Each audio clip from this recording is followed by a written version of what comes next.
and nevertheless it made no international splash. Partly because country that was most impacted did not make any much noise. And I don't know if they were already kept in confidence. We don't know that. Maybe they knew what had happened. It's only now that in the hindsight we have Samuel Hirsch writing a rather long article talking of the entire history of connection and then saying that this was a sabotage by CIA. I think not only United Nations is an ideal forum to begin discussions and hold an independent investigation, but because the focus has now come on United States, I think this is time for United States not just to brush aside and deny it, but come out with a detailed answer of what it sees is its response to various specific questions raised by Samuel Hirsch, for example, in his long article.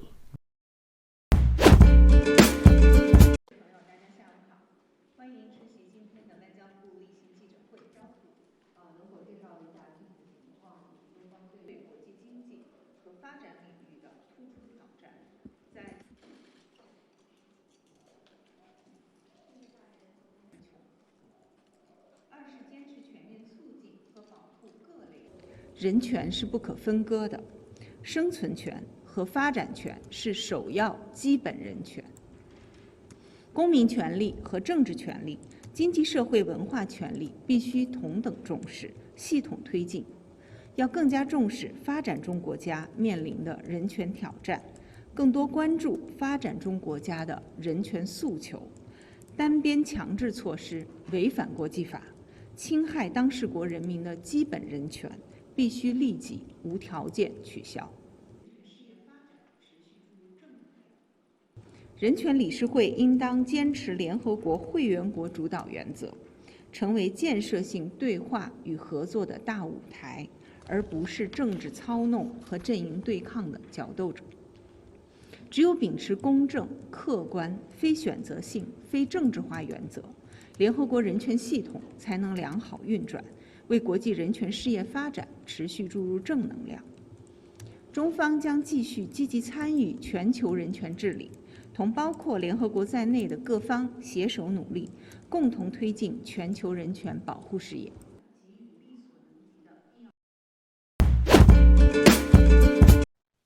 国务院总理李克强1号在京会见白俄罗斯总统卢卡申科。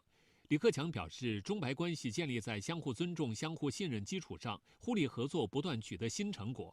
习近平主席同拟举行会谈，全面规划两国关系发展，希望双方落实好业已达成的共识，深化务实合作，在国际和地区事务中加强沟通协调，维护世界和平稳定，造福双方人民。中白合作优势互补、互利互惠，中方愿同白方发挥好合作机制作用，稳步推进两国贸易，深化人文和地方等交流，夯实两国关系发展的民意基础。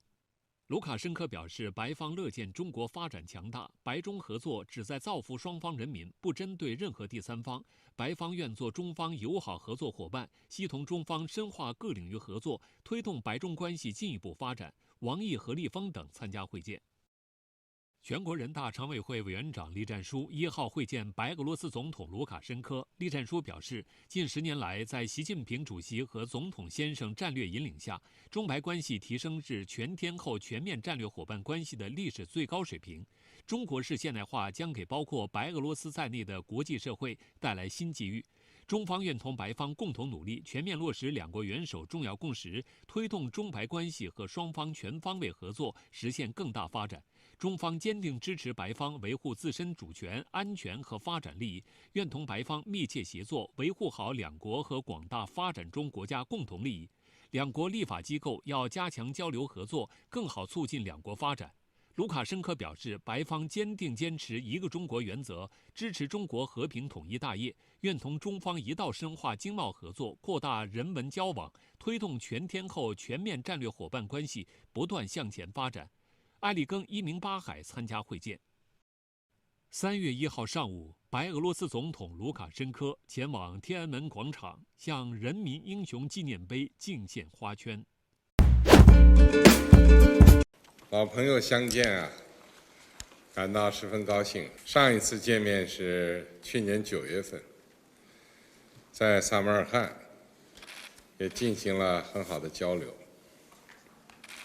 共同将中白关系定位提升为全天候全面战略伙伴关系，这为两国各领域合作注入了强劲的动力。新定位肯定会有新气象。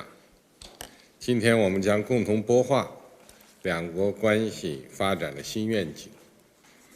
相信你这次的访问将取得丰硕的成果。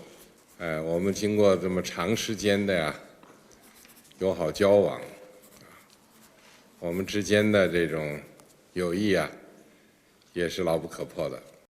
Уважаемый председатель, дорогой друг белорусского народа, прежде всего, в очередной раз хочу поздравить тебя с величайшим доверием китайского народа. Я искренне рад снова посетить дружественный Китай. Каждый раз для меня это не только новое открытие вашей самобытной страны, ее культуры, народа. Это еще и возможность наблюдать колоссальные изменения в развитии, перенимать уникальный опыт, учиться у вас.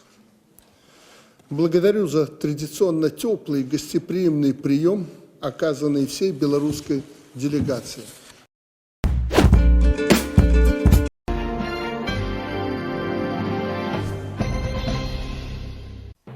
过去3年，中共极端的清零政策掏空了地方财政，政府债台高筑，面临违约风险。为筹集资金，地方政府使出各种怪招，但专家认为这无法实质性解决债务问题。中共财政部长刘昆1号宣称，土地出让收入减少对地方政府一般公共预算支出的影响可控，坦言一些地方债务风险较高，呼吁政府坚持过紧日子。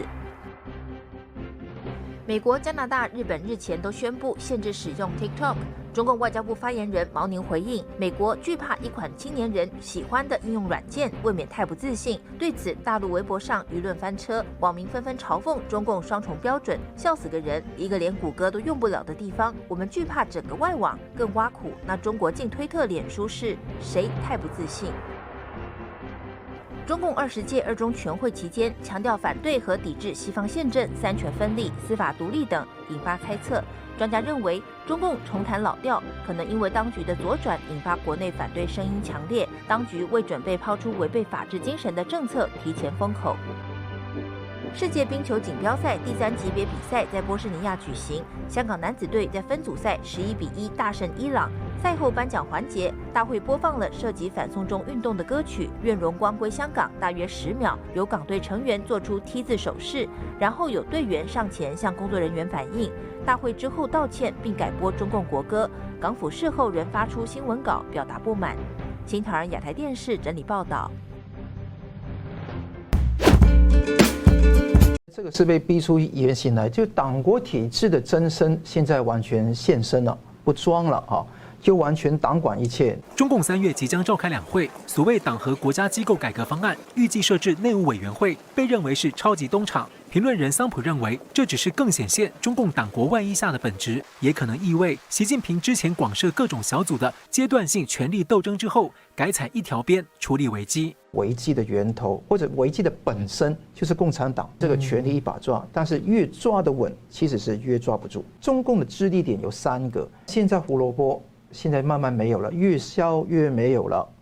那你看到谎言越来越破功了，大棒扩大，其他2个衰退，是一个崩溃溃的象征。邓小平主持的是黑社会主义，有2个，一个是黑的社会主义，一个是黑社会的主义。你可以看到习近平的操作，就是国家形势在退化。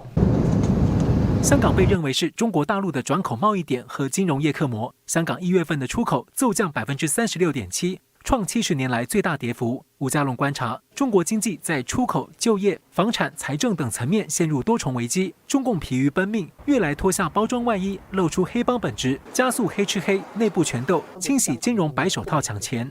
一个危机都很难处理，现在好几个危机同时爆发，我把它称为多重器官衰竭。美国已经铁了心、下了决心嘛，从经济到产业、金融、财政等等，对中共釜底抽薪。美国本身在对抗通膨，在大幅升息，相当于把流出去的资金抽回来，也就是在抽中国的银根，让房地产泡沫破掉。资本主义讲的是竞争，社会主义讲的是控制，所以他现在只能拼命的控制。